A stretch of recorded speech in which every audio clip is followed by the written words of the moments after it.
Cuando hice mi título en el Instituto para el Medio Oriente, en la Escuela de Estudios Internacionales de la Universidad de Columbia, tomé muchos cursos sobre la cuestión del conflicto en el Medio Oriente. Semestre tras semestre estudiamos sobre el conflicto en el Medio Oriente como si fuese el conflicto más complejo en el mundo, cuando de hecho puede que se trate del conflicto mundial más fácil de explicar. Puede que se trate del conflicto más difícil de resolver, pero es el más fácil de explicar y la raíz es esta. Un lado quiere que el otro lado se muera. Israel quiere existir como un Estado judío y vivir en paz. Los israelíes también reconocen el derecho de los palestinos a poseer su propio Estado para vivir en paz. El problema, sin embargo, es que la mayoría de los palestinos y muchos otros musulmanes y árabes no reconocen el derecho a existir de los judíos de Israel en un Estado judío.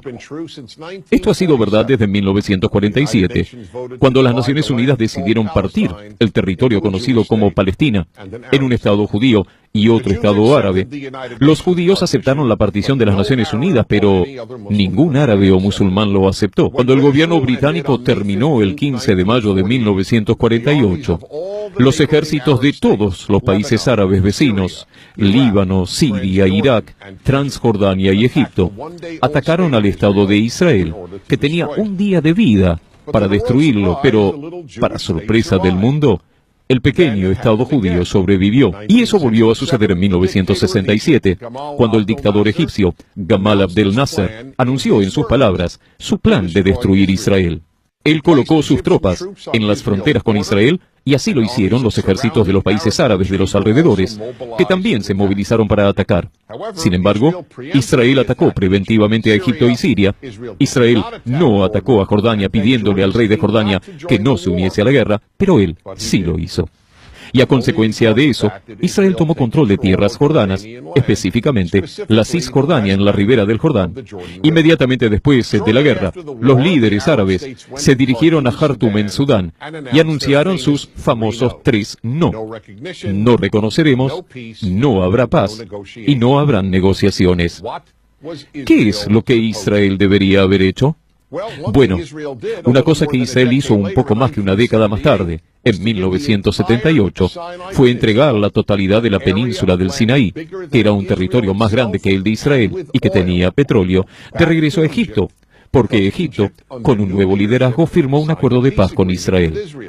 Entonces, Israel entregó paz a cambio de la promesa de paz con Egipto, y eso también es lo que desea hacer con los palestinos. Todo lo que los palestinos debían hacer es reconocer a Israel como un Estado judío y prometer que iban a vivir en paz con ella. Pero cuando Israel propuso dar tierras por paz en el año 2000, lo que le daría a los palestinos un Estado soberano en más del 95% de la Cisjordania y la totalidad de Gaza, el liderazgo palestino rechazó la oferta, y a cambio respondieron enviando olas de terroristas suicidas dentro de Israel. Mientras tanto, la televisión y radio palestina, así también como su currículum escolar, permanecía transmitiendo muestras de glorificación para con los terroristas, demonización de los judíos, repitiendo diariamente el mensaje que Israel iba a dejar de existir. Por lo tanto, no es difícil explicar la disputa en el Medio Oriente. Un lado quiere que el otro lado muera. La frase del Hamas, los gobernantes de Gaza, es: nosotros amamos la muerte tanto como los judíos aman la vida. Hay 22 países árabes en el mundo, cruzando desde el Océano Atlántico hacia el Índico, y hay un solo Estado judío que tiene el tamaño de Nueva Jersey. De hecho, la fina El Salvador es más grande que Israel. Finalmente, pensemos en 2 preguntas. Si mañana Israel abandona sus armas y anuncia que no pelearía más, ¿qué sucedería?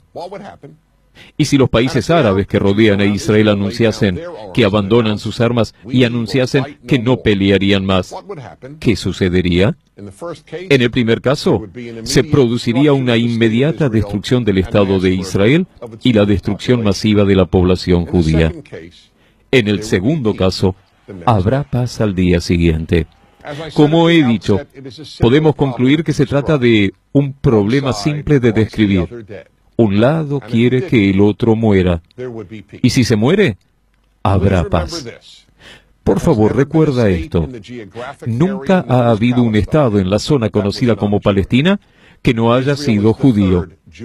Israel es el tercer Estado judío en existir en esa área.